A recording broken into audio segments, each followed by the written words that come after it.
오늘 우리가 함께 상고할 말씀의 제목은 지식을 따라 동거하는 부부입니다.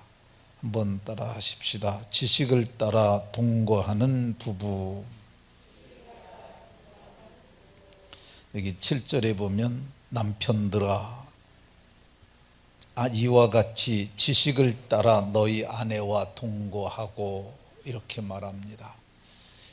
이게 한 번 나오는 게 아니라 그 앞에 보면은 앞에 부분에도 지식을 따라 너희 아내와 동거하고 또 지식을 따라 동거하고 이렇게 반복해서 지식을 따라 동거하라고 말합니다. 자, 우리 옆 사람과 눈으로 인사하고 마음으로 이렇게 복을 빌어줍니다. 지식을 따라 동거함으로 행복한 부부가 되는 복이 있으시기 바랍니다.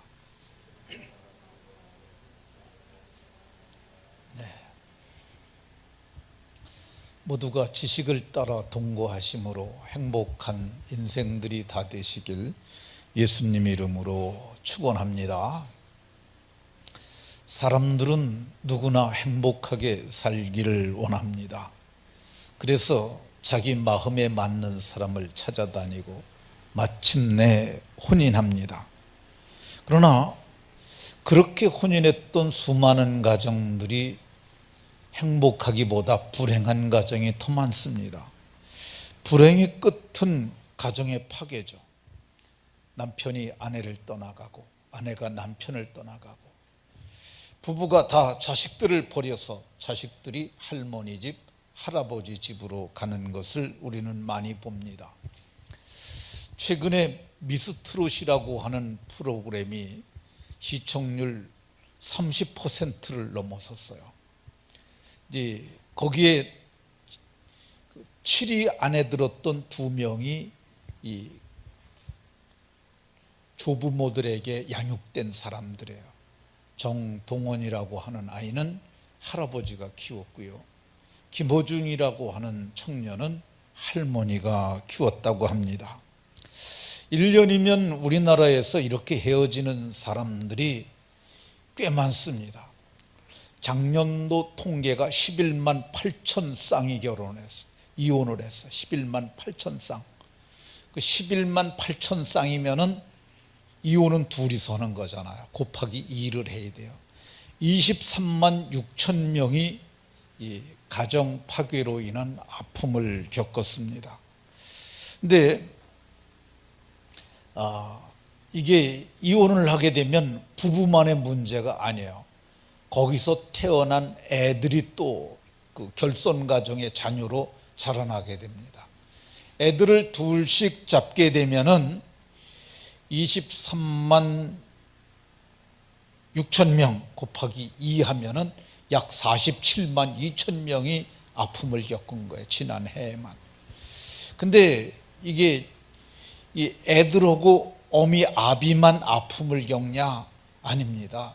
시집 보낸 아버지와 어머니, 또 시어머니, 시아버지, 그 사람들까지 다 합치게 되면 그 수가 97만여 명이 됩니다. 어마어마한 숫자죠. 이 근 100만 명에 가까운 사람들이 이혼을 통해서 아픔을 겪습니다. 근데 이 숫자가 10년 전에도 다 11만에서 12만, 13만 그 정도 선에서 왔다 갔다 해요. 그래프 있잖아, 한번 보여줘봐. 근데 그렇게 많은 사람들이 이혼을 하고 아픔을 겪습니다. 10년 동안이면 1000만 명이에요. 15년이면은 20년을 하게 되면 2000만 명이고 25년을 잡게 되면 2500만 명. 우리나라 인구의 절반이 이혼을 통해서 아픔을 겪었던 것을 볼 수가 있습니다. 그러면 사람들이 왜 이럴까? 사랑한다고 결혼해놓고 왜 그렇게 서로 아픔을 겪으면서 이혼을 할까? 잘 몰라서 그런 겁니다. 몰라서 막말하고, 몰라서 싸우고, 몰라서 학대하고, 몰라서 헤어지고, 어떻게 살아야 하는지 성경의 표현을 따르면 어떻게 동거, 같은 곳에 거하면서 지내야 하는지 그걸 몰라서 그러는 거야. 그들의 가정을 지켜봤던 나이 든 세대들이 그래요. 그렇게 하니까 깨지지, 그렇게 하니까 이혼하지, 그렇게 한다는 말이 바르지 못한 답을 제대로 못 찾고 행한다는 것이죠. 그들이 그렇게 하는 수밖에 없는 이유가 뭐예요? 몰라서 그러는 거예요. 그래서 죄를 물으면 무식이 죄예요. 무식이 유죄예요. 하나 더 죄를 짓게 하는 놈을 찾는다 그러면 마귀죠. 마귀가 틈을 타고 역사하는데 별것도 아닌 것 가지고 양쪽을 다 흥분시키고 경록해 하고 그리고 폭행하게 하고 마침내 파멸에 이르게 하는 마귀놈 때문에 그렇다고 할 것입니다. 오늘 우리가 봉독한 이 책은 베드로 사도가 쓴 책입니다. 베드로 사도는 이 사역을 하면서도 아내와 동행을 했어요. 그래서 바울 사도가 우리가 다른 사도들과 주의 형제들과 다른 사도들은 이 주님이 세우셨던 그 사도들을 얘기를 하는 거야. 주의 형제들은 예수님의 형제 야고보나 유다와 같은 사람들을 말하고요. 게바는 베드로를 얘기를 해요. 근데 베드로는 아내를 데리고 다녔다고 이렇게 얘기를 합니다. 그러니까 베드로는 하나님의 일을 하면서도 아내와 동거하면서 했어요. 그래서 베드로는 경험자예요. 근데 베드로가 성령의 감동을 따라 말하기를 오늘 성경에서 지식을 따라 너희 아내와 동거하고 또 지식을 따라 동거하고 이렇게 얘기를 하고 있습니다. 지식을 따라서. 지식이 있어야 한다는 것이죠. 여기서 얘기하는 지식은 세상 지식이 아닙니다. 월간지의 심리학자가 기고하는 그런 지식 아니에요. TV에 가정학 박사들이 나와서 얘기하는 그런 세상 지식 아니에요. 시대를 따라 변하는 지식을 말하는 것이 아니에요. 이것은 성령의 감동으로 기록된 하나님의 말씀의 지식을 말합니다. 그러니까 우리의 삶이 나그네와 행인 같을지라도 우리가 지식을 따라 동거하면 이 세상에서도 아름답고 복되게 살 수 있음을 베드로 사도가 말씀합니다. 오늘 제가 이거를 말하려고 하는데 여러분들이 제가 말하는 말을 귀담아 들으시되, 특별히 성경의 말씀은 제가 말하는 것이 아니라 하나님이 여러분들에게 들려주시는 하나님의 음성으로 들음으로 여러분들이 모두 복되시기를 예수님의 이름으로 축원합니다. 그러면 부부는 어떤 사람일까? 세상에서 말하는 부부라는 사전적 정의가 있습니다. 부부는 남녀가 정식으로 결혼을 한 한 쌍의 남녀, 보편적 정의죠. 근데 또 다른 정의가 하나가 있어요. 저는 왜 이런 걸 사전에다 기록을 했는지도 참 그렇습니다. 근데 막 전행법에는 맞는 말이에요. 결혼을 했지만 언제든지 이혼할 수 있고, 이게 부부가 결혼을 했지만 언제든지 이혼할 수 있고, 성적 자기결정권을 가졌으므로 다른 남자나 여자와 성적 관계를 가질 수 있는 남자와 여자, 이게 부부라는 거예요. 이게 법적으로 하나도 틀리지 않아요. 맞기는 맞는데 저는 이걸 보면서 이게 뭐야, 이혼하라는 얘기야, 다른 사람들하고 간음을 하라는 얘기야, 좀 그렇습니다. 이거는 바른 지식이 아닙니다. 법적으로는 맞는 답이지만은 성경의 말씀에 비춰보게 되면 아주 그릇된 지식입니다. 우리는 그리스도인들입니다. 그리스도인들은 그리스도의 사람을 뜻합니다. 그리스도의 사람들은 그리스도 예수의 말씀을 들어야 되는데, 예수님께서는 사두개인들이 예수님께 찾아와서 모세는 이혼증서를 써서 아내를 내어버려도 된다고 그랬는 게 아내를 버리는 것이 옳습니까? 물었을 때 예수님께서는 이렇게 말씀하셨습니다. 사람을 지으신 이가 본래 그들을 남자와 여자로 지으시고, 사람은 지음 못 받은 존재고 남자로 혹은 여자로 지음 받았는데, 사람이 그 부모를 떠나서 아내에게 합하여 둘이 한 몸이 되는 것이라고 말했어요. 이 부부는 어떤 거냐? 남자와 여자가 하나가 되는 것이라고 말했어요. 그런데 요즘 남자와 남자가 혼인을 합니다. 그를 동성혼이라고 그래요. 그리고 그렇게 사랑한다고 하는 사람들을 동성애자라고 얘기를 합니다. 이태원에서 동성애자들이 모여서 주로 난잡한 음행을 하는 것이 있는데, 그걸 게이클럽이라고 그런다고 그럽니다. 게이클럽이 전국 8도에 다 산재했는데, 가장 이런 말을 해야 될지 모르겠는데, 그들 표현으로 식성의 요구에 충족되는 사람이 많은 곳이 그 이태원이라고 그래요. 그걸 식성이라고 표현한다고 하는데, 근데 요즘은 국가들마다 동성혼을, 동성애자를 인정하고 동성결혼을 인정하고 동성입양까지도 허락하는 추세예요. 근데 세상법이 아무리 이래도 하나님은 흔들리지 않는 입법자로서 말씀하시기를, 남자와 여자를 지으시고 남자와 여자가 둘이 연합해서 한 몸을 이루는 것이라고 말씀하시고, 이것은 하나님이 쫙 지어주신 것이고 이것은 사람이 나누면 안 된다고 말씀하신 것을 성경에서 보게 됩니다. 우리는 이 말씀이 하나님의 말씀으로 깨달아야 할 줄로 믿으시기 바랍니다. 지식을 따라 동거하라고 한 아내들에게 주신 말씀이 오늘 본문에 나옵니다.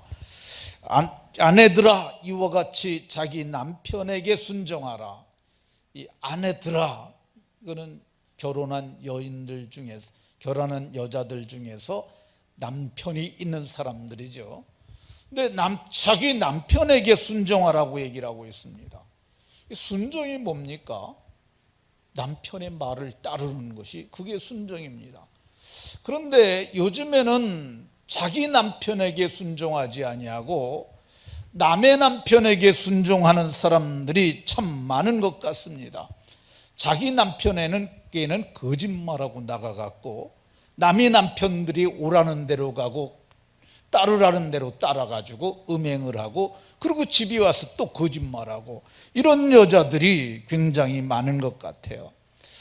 이거를 과거에는 불륜이라고 그러고 간음이라고 이렇게 했어요. 그런데 요즘에는 이것은 성적 자기결정권이라는 거야. 다 이성을 가진 사람이고 다 장성한 사람들이고 다 자기 의지가 있는 것이니까 니네들 멋대로 해도 된다, 이렇게 결정을 해주는 것이죠. 근데 성경은 뭐라 그러느냐? 여전히 간음하지 말라고 말씀하세요.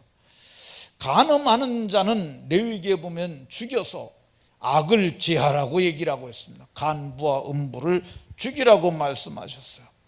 신약의 가르침도 다르지 않습니다. 예수님은 한 번 더 여자를 보고 음욕을 품은 자들은 다 간음한 자라. 실제적으로 심리학자들이 테스트를 해봤는데, 실체적 간음을 한 자와 마음으로 음행을 상상을 한 자와 개보면은 느낌은 같다는 거야. 그렇기 때문에 예수님께서도 말씀하시길, 음욕을 품은 자들은 이미 간음한 것과 같으니까 간음하지 말고 마음도 정결하게 살라고 얘기를 하고 있습니다.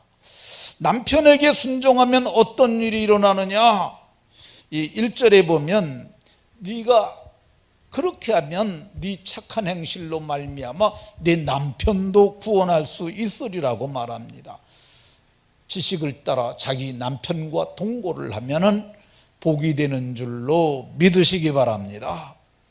지식을 따라 동거하는 아내들에게 주시는 말씀이 3절에 있습니다. 너희는 단장을, 머리를 꾸미고 금을 차고 아름다운 옷을 입는 외모로 하지 말고, 껍데기만 단장하지 말라는 거야. 머리, 그리고 액세서리, 그리고 좋은 옷, 이걸 입어서 그것만 가지고 단장하지 말고, 너희는 뭘로 단장을 해야 되느냐?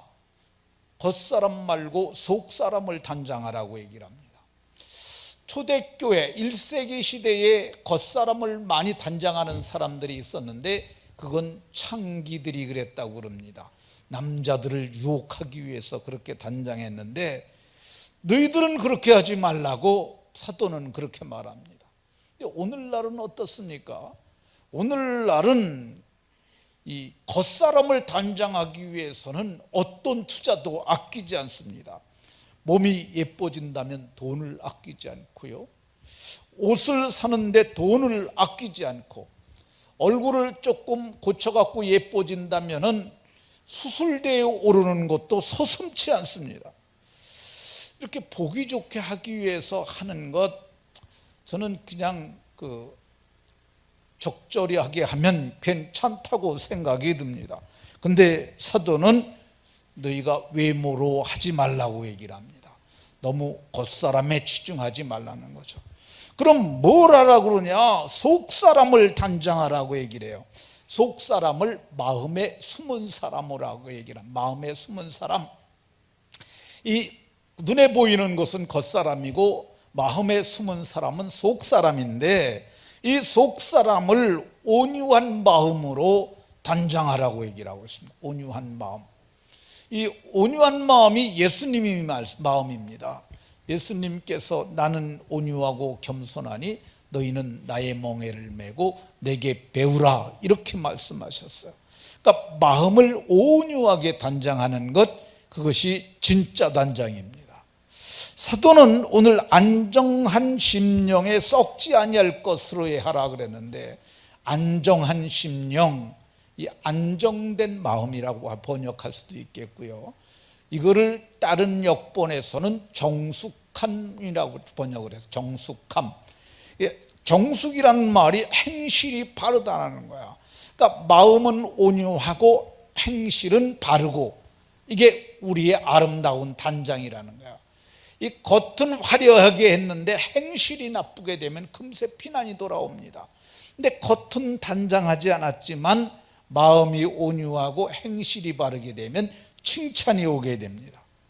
어떻게 단장하느냐? 단장의 5절에 보면 이 단장을 남편에게 순종하면 그게 단장이라고 얘기를 해요.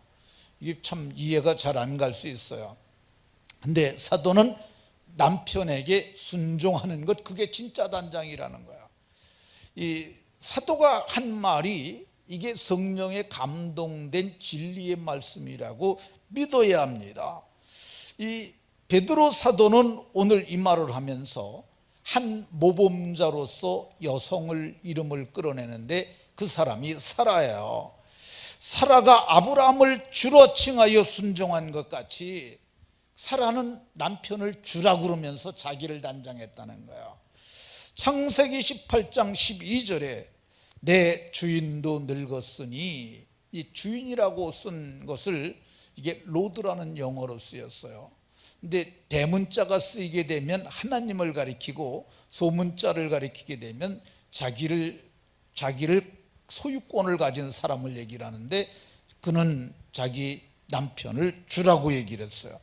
바울 사도도 에베소 5장 23절에 남편을 친히 몸의 구주라고 얘기를 했어요. 영어 성경에서도 세비어라고 썼는데 이게 구세주 때 쓰는 단어와 동일한 단어입니다. 그러니까 남편에게 순종하는 것, 그것이 단장이라고 이렇게 말합니다. 사라가 남편에게 어떻게 순종했느냐? 가나안 땅에 흉년이 들었어요. 먹을 게 없으니까 아브라함이 얘기를 해요. 자기야, 우리 애굽으로 가자. 거기 가면 먹을 거 있대더라. 그래서 그래요. 그러고 따로 나서는데 얘기를 하는 거야. 당신은 내가 보기에도 아리따운 여성인데, 당신이 나를 보고 남편이라고 부르고 내가 당신을 아내라고 부르면 애굽 사람들이 나를 죽이고 당신을 뺏어갈 수도 있으니까 나를 오빠라고 그래라. 그럼 나는 당신을 누이라고 부르겠다. 그렇게 갔어요. 그랬더니 애굽 사람들이 보고, 사라를 보고 참으로 이쁘다고 소문이 어디까지 났냐? 바로 왕궁까지 나갔어요. 바로가 그를 데려갔어요. 그래가지고 바로가 그를 아내로 삼고 양과 소와 노비와 암수 나귀와 낙타를 아브라함이 얻었어요. 이게 속된 표현으로 하면 마누라 팔아먹으신 분입니다. 근데 나중에 하나님이 그에게 나타나서 그 집에 재앙을 내리시고, 그리고 하나님이 말씀해 주셨어요. 그래서 그가 아브라함을 부릅니다. 내가 어찌 그를 누이라 하여 내가 그를 데려다가 아내를 삼게 하였느냐, 데려가라. 그래서 아내를 데리고 애굽에서 떠나게 됩니다. 근데 이 사라가 어디까지 순종을 했느냐? 야, 남편이 하라는 대로 다 순종을 했어요. 그럼 책임은 누가 지실까요? 남편의 순종 말에 순종하면 궁극적 책임은 하나님이 지시겠다는 거예요. 이게 한 번이 아니에요. 또 가뭄이 왔어요. 이번에는 아브라함이 어디로 가자고 그러냐면, 이번엔 그랄 땅으로 갑시다. 그래서 그랄 땅으로 가는데 가면서 또 얘기를 해요. 나를 남편이라고 그러지 말고 오라비라고 하라고. 그래서 가면서 또 그랬는데 그랄 왕 아비멜렉이 그를 데려다가 또 아내를 삼아였어요. 그런데 또 그때 하나님이 나타나셔서 저를 말리셔서 저가 거기서 건짐을 받습니다. 결국 사라는 이렇게 순종함으로 자기를 단장하였더니 열국의 어미, 지금 새로 번역된 성경은 여러 민족의 어머니가 되었다고 이렇게 말합니다. 여성들은 단장을 하는데 어떻게 단장하느냐? 자기 남편에게 순종함으로 단장하라고 얘기를 합니다. 그 여인들이 아름다운 여인들이 되는 줄로 믿으시기 바랍니다. 자, 지식을 따라 동거해야 하는 남편들에게 주시는 말씀이 있습니다. 성경은 너희 아내와 동거하고 이렇게 말합니다. 너희 아내와 동거하고. 다른 여자들하고 동거하면 안 되는 거야. 남의 아내와 동거하면 안 되고, 이웃 여자들과 동거하면 안 되고, 창기들과 동거하면 안 되고.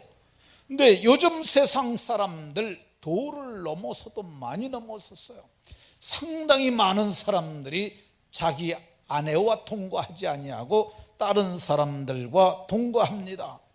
저는 국가가 여기에 한 몫을 했다고 합니다. 1905년에 형법 간통죄가 대한민국 형법 제정에 제정이 됐는데, 이게 110년 동안 유지되다가 2015년에 이게 폐지됐어요.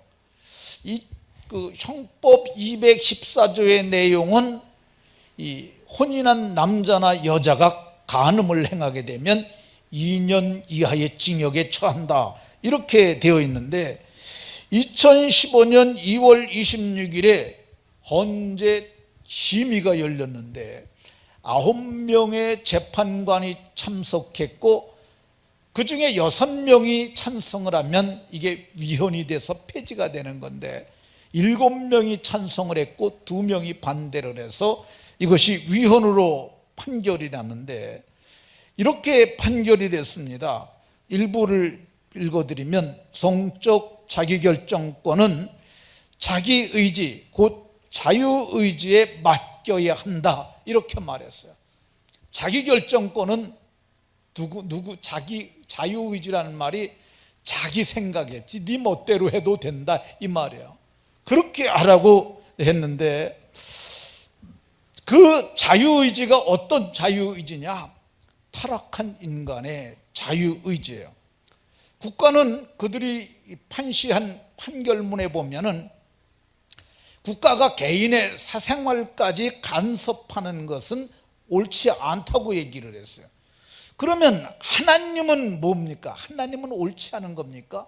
개인의 사생활까지 하나님이 간섭하는데, 우리는 이것이 하나님이 할 일이 없어서 간섭하는 것이 아니라, 이래야 개인이 행복하고 가정이 행복하고 사회가 바로 서기 때문에 이렇게 하신 거니까, 우리 그리스도인들은 하나님의 말씀을 따라야 하는 줄로 믿으시기 바랍니다. 전에 이 비전센터 저 옆에 건물을 건축할 때 돌 작업하던 석공이 있었어요.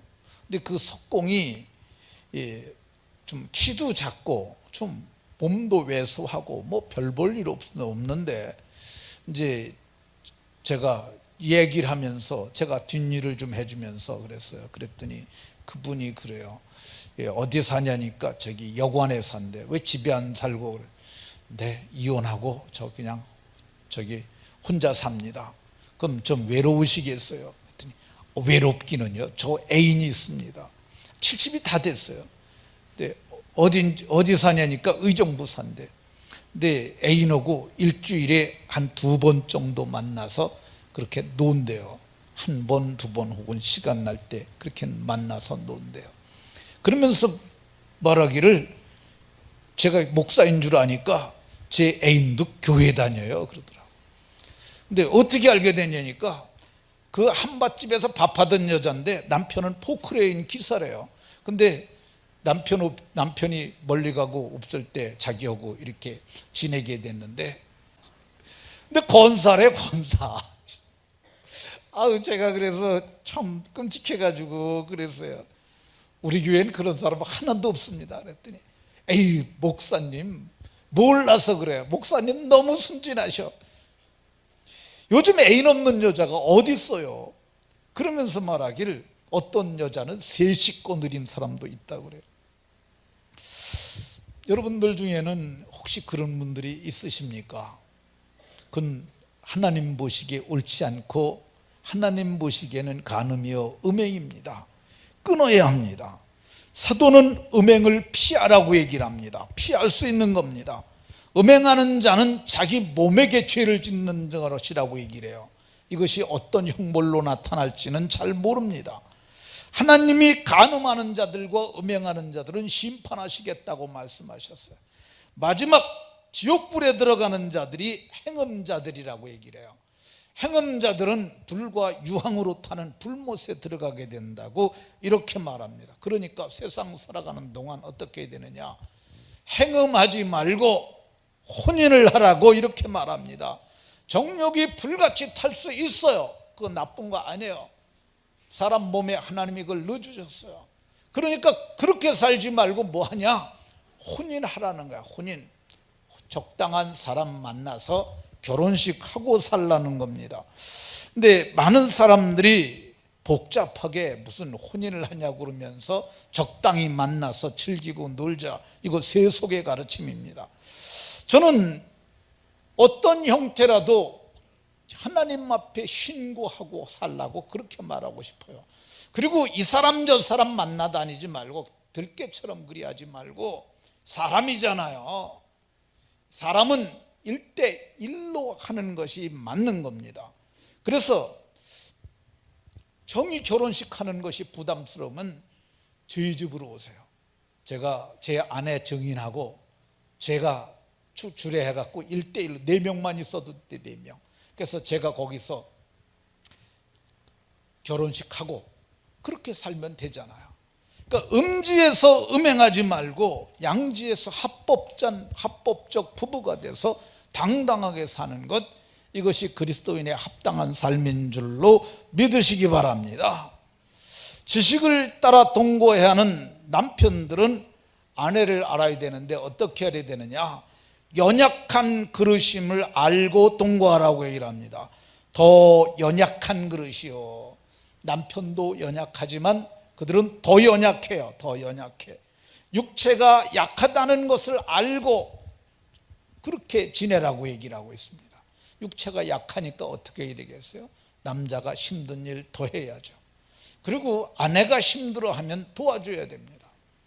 어제 제 아내가 선풍기를 들고 왔어. 이거 안 열린다고. 이 캡을 여는데 못 여는 거야. 그래서 제가 그냥 가볍게 열어주었죠. 그냥 이것도 못 열어. 제가 좀 뻐기면서 그걸 열어줬습니다. 근데 이거 허라는 겁니다.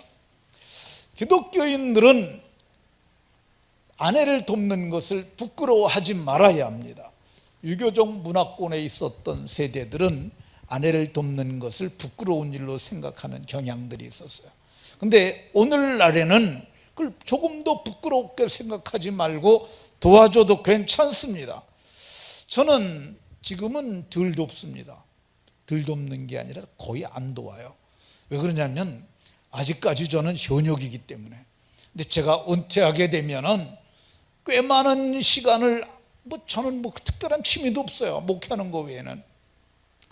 저는 아내를 위해서 밥도 지을 수도 있고 설거지도 집안일이 또 할 게 얼마나 되겠어요. 할 수 있겠다고 생각이 듭니다. 성경은 이렇게 말합니다. 아내가 연약한 그릇이라고 그러는데 몸만 연약한 그릇이 아니라 마음도 연약해요. 그러니까 이 마음을 상하게 하는 말, 이 말은 의사전달하는 아주 인간만이 지닌 고유의 도구 아닙니까? 좋은 말로 해서 행복하게 해주라는 거야. 나쁜 말 하게 되면 마음이 병들고 생각이 병들고 인생이 병들고, 그러게 되면 가정이 깨지고 불행해집니다. 그러지 말고 연약한 그릇인 줄 알고 오늘 성경은 귀히 여기라고 이렇게 말씀합니다.